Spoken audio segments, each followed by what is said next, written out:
Well, Alan is incredibly bright, incredibly intelligent, unbelievably passionate. I think he thinks about performance in cycling 24 hours a day. Sometimes I'm not quite sure how he thinks about all of the things that he thinks about. I've never been around somebody that's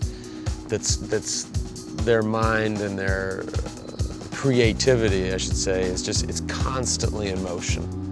It's constantly thinking about new ideas, old ideas that can be refined, constantly thinking about performance, what will work, what wouldn't work.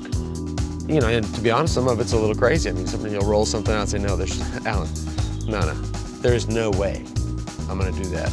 But some of the stuff is very practical and can be applied to what we do day in and day out. He carries a lot of gadgets. And so all of a sudden one day before a training ride, he comes out and he's got this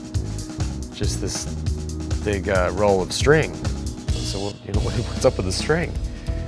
And you know, I want to test some aerodynamics. And so the next thing you know, he takes my skin suit and the helmet, and he's applied these, you know, these little, probably 3-inch sections of string all over the skin suit in a perfectly structured way, and then all over the helmet.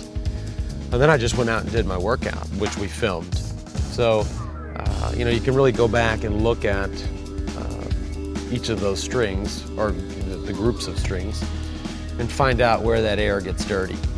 And we talked earlier about you know, how people just on their own could get fast. I mean, that's an amazingly simple. I mean, that experiment probably cost $2, not counting the video camera. But it's not that hard to do little things like that really teach you where you're quote unquote slow or where you're quote unquote fast. And you have to keep in mind that our game is not played in a stadium, not played in a controlled setting, not played in one central location. It's played across the roads of the world. If it's Australia, if it's Europe, if it's the United States, there's a different hotel every night. We live in cars and buses.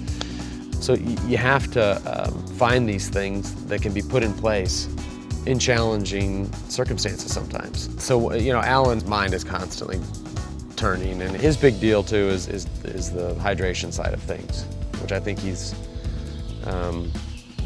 really almost perfected. And it came at a good time for me because I've historically been bad about hydration and get 2 hours into a ride and realize, oh no, I haven't had a sip of water yet. You know, whereas under his model, you would have been drinking water literally from the first minute.